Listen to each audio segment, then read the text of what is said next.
सबको हरिओम। दादा भगवान, मीरा भगवान, ज्ञान देना शुक्राने, आप सबके भी शुक्राने। मोह में कौन कौन सी चीजें आती हैं? कौन सी आती हैं? तो ये नहीं बोला सबको निकाल के बाहर फेंक दो।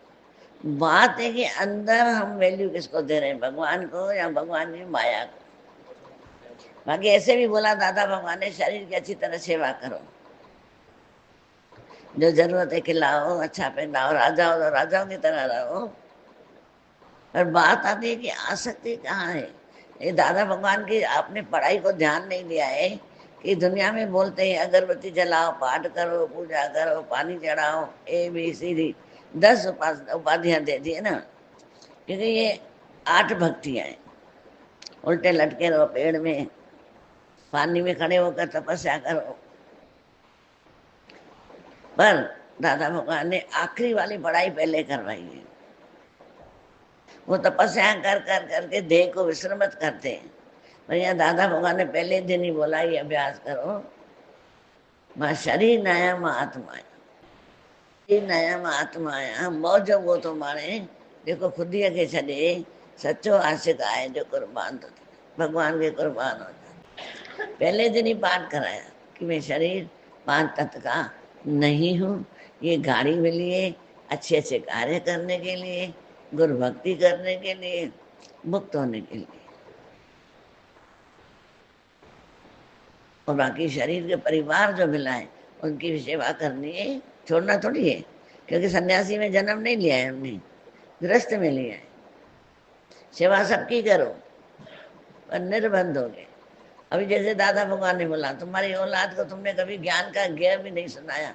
अभी मैं आ रही थी, पॉइंट चल रही थी, सुनाया नहीं है। क्यों? मोह के कारण दुखी हो जाएगा, डिस्टर्ब हो जाएगा। और हम क्या करते, मौका देके औलाद को बोल देते।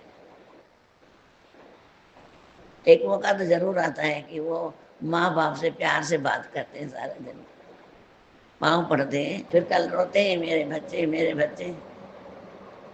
उसको भी सच के रास्ते में लगा दो, तुम भी सच के रास्ते चलते चलो। भक्त तो बैठा है ना गुरु, मुझना कैसा रोज अहम ब्रह्म तत्वमसि, अहम ब्रह्म तत्वमसि, वो मैं हूँ। ये अपने आप को बोलना है, औरों को नहीं बोलना है मैं भगवान मैं भगवान। अभी भी दादा भगवान ने बोला तुम दुनिया में सारी जगह भगवान देख के आते हो और अपने अंदर नहीं देखते। जब देह ध्यान भूल जाता है। रोज मैं आपको बताती हूँ, मैंने जो दादा भगवान ने सिखाया था मैं आपको रोज बताती हूँ कि बीच में जीव है, बीच में जीव है। इधर है उसके जीव के शरीर, इधर है आत्मा। जो बात चलती है भाग त्याग लक्ष्य। भाई तुमने देह और आत्मा का भाग, जीव का भाव कर दिया और अंदर से देह का त्याग कर दिया तो लक्ष्य आ गया ना। ये भी सत्य है, एक दिन में नहीं होता है, करते जाएं। बीच में जीव है। पहले देह से इतना प्यार हो गया क्योंकि बच्चा जब पैदा होता है ना उसको पता ही नहीं मुझे शरीर मिला है। उसको जीव सिर्फ देखता है मुझे कौन कौन इतने लोग मिल गए। ऐसे देखा करो बच्चे को, वो सारा माहौल देखता है पैदा होते ही कौन कौन मिला है। फिर सब आगे पहचान देते हैं, मैं दादी, मैं माँ, मैं बाप, मैं चाचा, मैं तू मिस्टर सोम सो, तू मिस्टर सोम सो। अब वो अपने को मिस्टर सोम सो समझने लगता है। आज तक यही किया था, पर गुरु ने नया नाम रखा, हम ब्रह्म तत्वमसि, तू आत्मा है। सिर्फ आत्मा अंदर बोलते बोलते अंदर सच्चाई आती जाएगी, हृदय शुद्ध होता जाएगा अपने आप ही। दुनिया को नहीं बोलना है मैं भगवान हूँ, और अपने अंदर एक शंख की तरह आवाज करनी है कि मैं वाकई में आत्मा हूँ। ये शरीर 5 तत्व का है, ये 5 तत्व में विलीन हो जाएगा। ये मुझे सेवा करने के लिए मिला है, भक्ति करने के लिए मिला है, इसलिए भगवान ने दिया है। फिर धीरे धीरे जीव जो है ना वो आत्मा से जुड़ता जाता है, फिर आत्मा का रूप हो जाता है। जैसे बताया था ना कि झोपड़पट्टी वाला बच्चा अमीर जब गोदी में लेता है, आश्रम से लेके आते हैं ना बच्चे, कितनी देर लगती है उसको शौकान बनने में, कितने दिन लगते, एक घड़ी। हम ये अपनी डायरी में लिख दे, आज से मैं शरीर नहीं, मैं आत्मा हूँ। शरीर का ख्याल रखना है, जैसे मैं औरों की सेवा कर रहा हूँ, शरीर की भी सेवा करनी। इससे अच्छे विचार आते जाएंगे, अच्छे आचार आते जाएंगे, अच्छे शब्द निकलेंगे, ताने तुन के नहीं निकलेंगे। 7 दिन का व्रत रखो, फिर कहना प्रेम आ जाएगा। अगर मैं आत्मा हूँ, अंदर में लगेगा मैं आत्मा हूँ, तो सबके अंदर कौन है? जित बल देखा है तो तू ही तू, जित बल देखा है तो तू ही। शांति आ जाएगी, प्यार उभर जाएगा। गुरु का वचन भी तब मानते हैं जब प्यार होता है। जैसे आपका प्यार इससे है, आप सबको छोड़ के इसका ही कहना मानोगे। तो इसने बोला है ना, सच बोला, ये मेरा सच्चा दोस्त है, सच्ची सलाहें देता है। ऐसे ही जब गुरु को दोस्त मानते हैं, अपना मीत मानते हैं, अपने माँ मानते हैं, बाप मानते हैं, तभी उसका वचन हमारे अंदर जाता है। ऐसे नहीं कि अपने माँ बाप की तुम इज्जत नहीं करोगे, इज्जत करोगे, कि उसमें कौन है? उसमें भी वही है। विचलित नहीं होंगे। ऐसे नहीं कि रोज पाठ पढ़ा चले गए, बस सुना सियावत रामचंद्र की जय, वो नहीं है। थोड़ा अपने अंदर जाओ, क्योंकि ये दरवाजे 10 दरवाजे हैं हमारे। इस 10 दरवाजे से काम कौन सा हो रहा है? तो बुरा क्या अच्छा है? 5 ज्ञान इंद्रियां हैं, 5 कर्म इंद्रियां हैं। इन 10 से क्या हो रहा है? मेरे तरफ से किसी को तकलीफ तो नहीं हो रही है? अंदर में विचार करो। बोलना नहीं है मेरे लिए तकलीफ तो नहीं हुई, मेरे लिए तकलीफ तो नहीं, ये बेवकूफी है। इंसान के अंदर इतनी ताकत है कि उसको पता पड़ जाता है कि ये मेरे कारण ये परेशान है, कि मेरे कारण खुश है। देखना नहीं चाहता वो दूसरी बात है। गुरु की शरण लेते ही इसलिए, सतगुरु की शरण में अपने जीवन कल्याण के लिए लेते हैं। यूं तो बहुत से जिज्ञासु जन आते हैं और अपनी श्रद्धा भाव भक्ति भोजन वस्त्र मंदिरों में दान पुण्य भी करते हैं, सेवा भी करते हैं, परंतु अपने आप को दास समझकर, दास माना नीवा। नहीं तो बोला ना विदास भगवान ने, आओगे गुरु के पास भी जाते हो, संतों को वहां से भी गलतियां लेके चले आते हो। कैसा भी तुम गलतियां मत लो, किसी से भी मत लो, परंतु अपने आप को दास समझकर सतगुरु के शरण में आना बहुत ही कम शिष्य होते हैं। अपने जीवन का संपूर्ण समर्पण एक महान त्याग का अटूट संकल्प है। अब बात कहाँ आती है? जो गुरु की शरण में आ गया, अपने जीवन का संपूर्ण समर्पण, अंदर से बाहर के कोई ऐसे नहीं लाके देना, ये कागज लो मकान के, ये गेहूं की बोरी ले लो, ये ले लो, पैसे ले लो, आज का भंडारा मेरे नाम करना, नहीं। जो हमारे अंदर गलत धारणाएं हैं, मैं का अहंकार है, धन का है, जोबन का है, अच्छेपन का है, परिवार का है, वो गुरु के समर्पण कर दो। मैं भी हूं तेरी सतगुरु, दिल भी है तेरा, तूने लिया मैं और मेरा गुरु। गुरु का करके संभाल करनी है, अभी गुरु का करके संभाल करनी है, नहीं तो जीवन ऐसे ही चला जाएगा। संसार की सभी सुख की सामग्री, सुख साधन सब कुछ निस्तल है, माना साथ नहीं चलेगा। अंत में कोई हमको मौत से नहीं छुड़ाएगा। आज ऐसी बीमारियां आ जा रही हैं, उनको बोलो चेक दे रहा हूं, अभी का भी ठीक कर, बोलेगा सॉरी, ये तो बस गोपाल के। ऐसा भगत किसी भी क्षण अपने सतगुरु से अलग होने की कल्पना सपने में भी नहीं कर सकता। जो समर्पण करता है पूरा, वो सपने में भी अलग नहीं होता। वह तो सोते जागते चलते फिरते उठते बैठते केवल केवल सतगुरु की आज्ञा का पालन करता है। और आज्ञा कौन सी है? ज्ञान उपदेश। ज्ञान उपदेश का पालन करता है। पूर्ण सतगुरु को किसी ऐसे शिष्य सेवक का दास में मिलना और ऐसे दास शिष्य को पूर्ण सतगुरु का मिलना अपने आप में एक अद्भुत अद्भुत है। गुरु भी पूर्ण हो, भगत भी पूर्ण हो, दोनों एक दूसरे पूर्ण हो, किसी भाग्यशाली को मिलते हैं।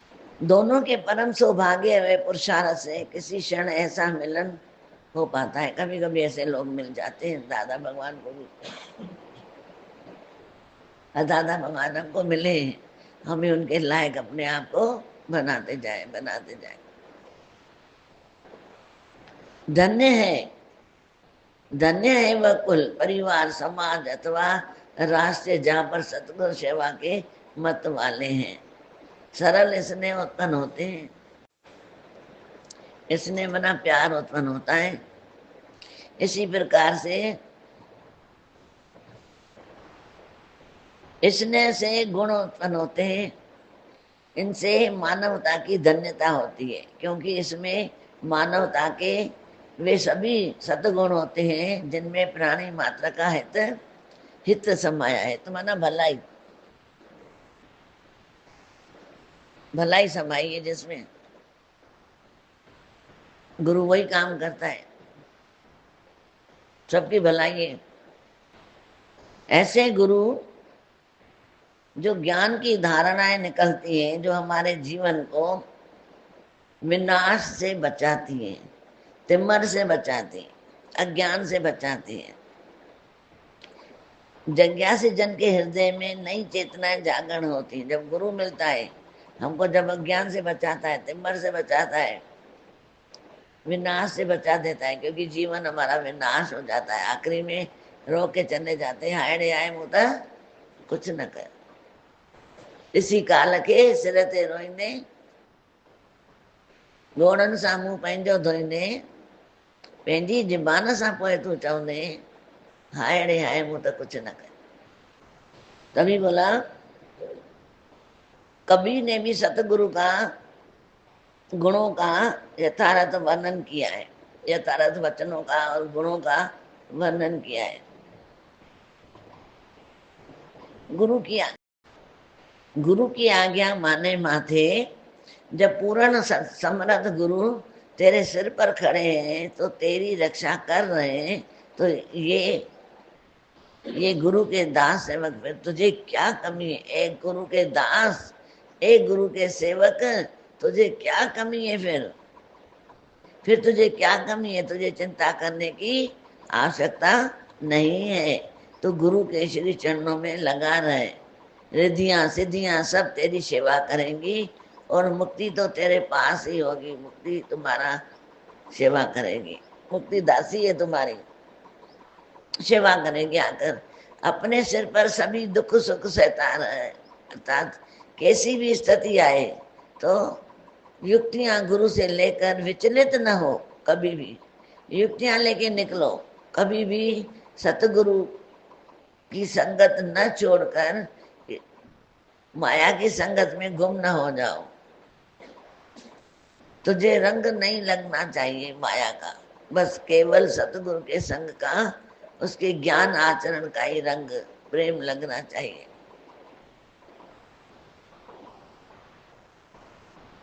कबीरदास कह रहे हैं कि गुरु तो सबको चाहते हैं, गुरु तो सबको चाहते हैं, सबके उद्धार कल्याण के लिए कामना करते हैं, परंतु संसारी अज्ञानी लोग गुरु को नहीं जानते, क्योंकि वे गुरु के महत्व को ही नहीं जानते। जब तक शरीर से मोह है, अभिमान है, तब तक यह सच्चा भगत दास प्रेमी नहीं बन सकता।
सतगुरु के ज्ञान में वैराग के लक्षण तो दूर से ही दिखाई पड़ जाते हैं। उसका शरीर त्यागी वैरागी से क्षीण सा और मन व्याकुल सा रहता है।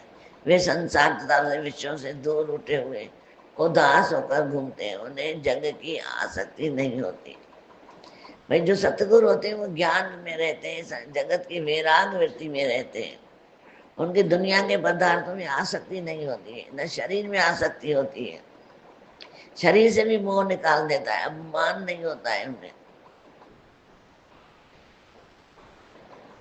जिनके हृदय में गुरु के लिए भाव है, दीनता है, सेवा है, प्रेम है, वो कल्याणकारी है।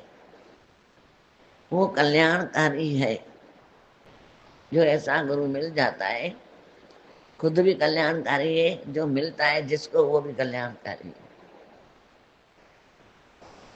राधा भगवान ने जो बोल दिया, आज जो शास्त्र पढ़ोगे ना वही बोल रहे हैं, सब पढ़ के देखो। सत्यनारायण की कथा सबने पढ़ी है ना। काठिर ने सत्यनारायण की कथा पढ़ी तो मुक्त हो गया, राइट है।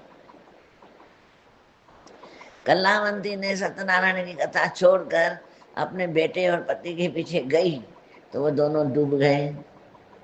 फिर आगे कथा पूरी करे, सत्यनारायण की कथा, कुछ कथा नहीं लिखी है, और सिर्फ सत्यनारायण की कथा करके फिर गई तो वो बेटे और बेटा, पति और बेटा, जमाई नाव से बाहर। सत्यनारायण की कथा वरना सत्य की, भगवान की कथा, आत्मा की कथा।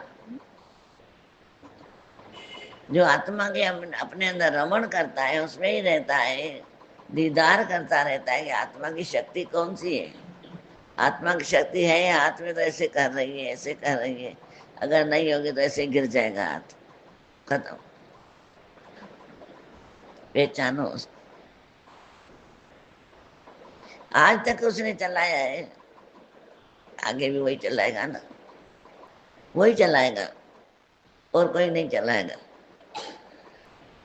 इस संसार में सतगुरु का मिलना बहुत ही कठिन है। यदि सौभाग्यवश सतगुरु मिल भी जाए तो फिर उससे बिछड़ना मत जाना, क्योंकि बिछड़े हुए प्रेमी का मिलना उसी को संभव हो सकता है जिसके सौभाग्य की मणि आकर्षण चमत्कार हो, चमत्कार हो जाता है। जैसे अजामिल को मिला ना, कितने सालों के बाद मिला, कि चमत्कार से कम नहीं था। अपने सतगुरु परमात्मा के मान अपमान के, अपने सतगुरु परमात्मा के मान सम्मान के लिए अपने नेत्रों को कठोरी बना लिया और उसमें पुतली को पलंग बना लिया है, कोठरी बना लिया। भजन सबने सुना है ना, सतगुरु आ मुझे अकड़न में तोखे ॾिसां मां कण कण में। पुतलिन जो मां पलंग बनायो, पलकन जो मां पर्दा लगाया, वेव अची विच पुतलिन में तोखे ॾिसां मां कण कण। वही बात है, पलकों पर्दा डालकर प्रेम से अपने परमात्मा को प्रसन्न कर लिया। परमात्मा की स्मृति में भगत को नेत्र बंद कर उसे रिझाकर अपनी प्रेम भक्ति प्रकट करना है। अंदर ही अंदर परमात्मा को रिझाओ, भगवान बाहर से नहीं रिझता। कभी भी 5 मिनट बैठ जाओ, हाल हवालों भी दो उसको कि भगवान मैं सब कुछ तेरे को दे रहा हूँ, ये प्रॉब्लम है, ये मेरे से अच्छा हुआ, ये बुरा हुआ, सब समर्पण करके मैं तेरी भक्ति करना चाहता हूँ आगे। जब तक मृत्यु का भय है तब तक प्रेमी नहीं हो सकती। जब तक मृत्यु का भय है प्रेमी नहीं हो सकते। प्रेम का घर तो बहुत दूर है, उसका पाना सहज नहीं है।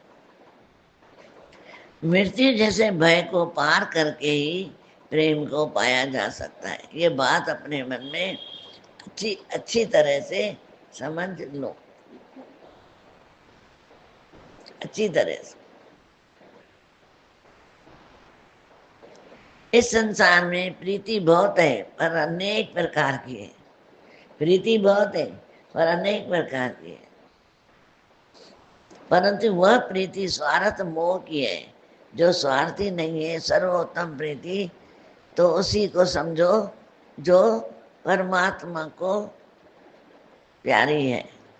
भाई दुनिया में हजारों प्रकार की प्रीति, जितने समान है सुख के जगत में, जितने शरीर से लेकर उनसे प्रीति है, पर बोला परमात्मा सतगुरु से प्रीति किस विरले की होती है, किस विरले की, जो प्रीत करके अपना अंदर के परमात्मा को रिझाता है।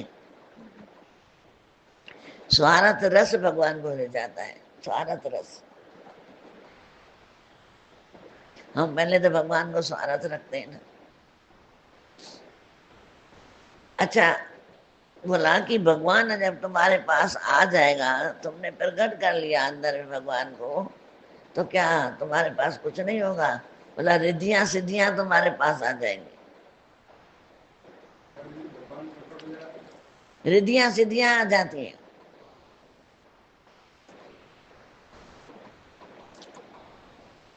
स्थायी हो जाता है, स्थायी प्यार परमात्मा का, भक्ति स्थायी हो जाती है।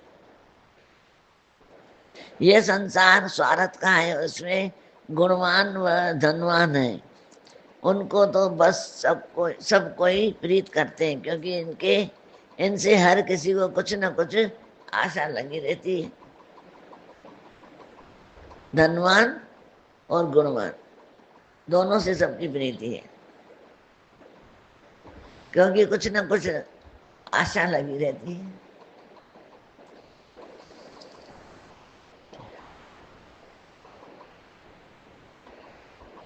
सच्ची प्रीत परमात्मा को समझो, जो इन सब से अलग और वास्तविकता हो, और असली प्यार परमात्मा का है।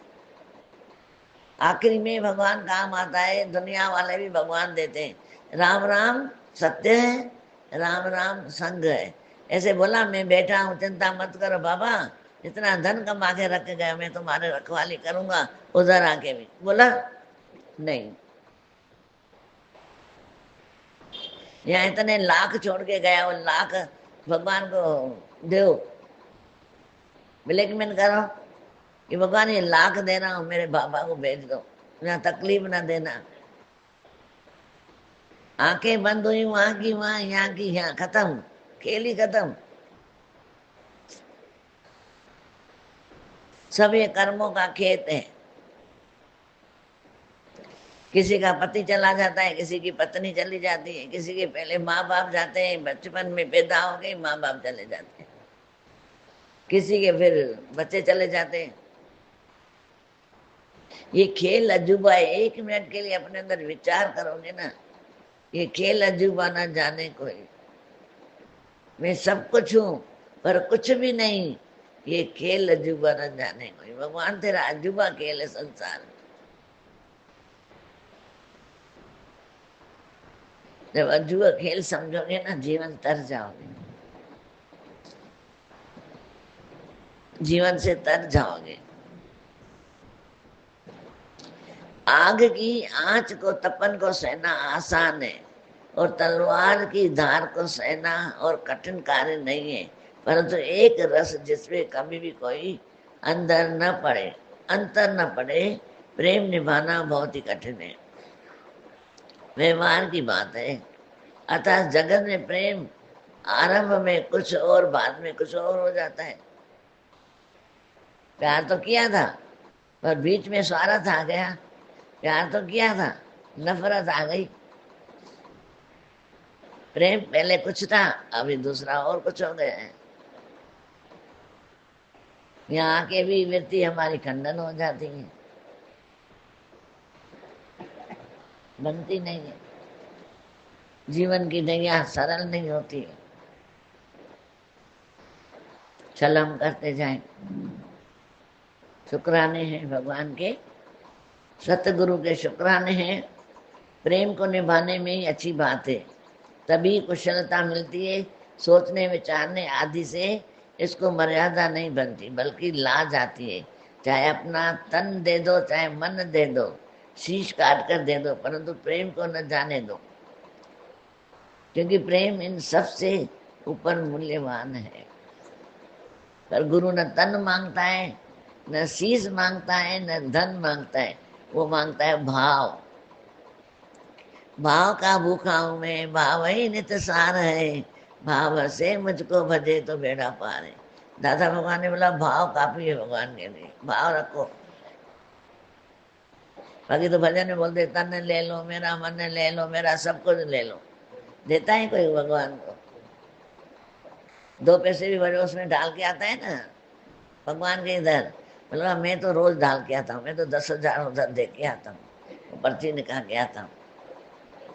कहाँ भूलता है? गीता भगवान बोलते थे बेटी की शादी करके भूल नहीं सकते हो, मंदिरों में देके क्या बुलाओगे तुम?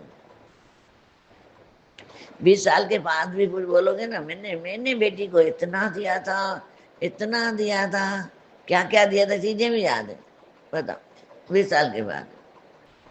इसलिए सबको हरिओम। दादा भगवान मीरा भगवान के ढेर सारे शुक्राने, और सबको हरिओम, सबके शुक्राने। Thank you.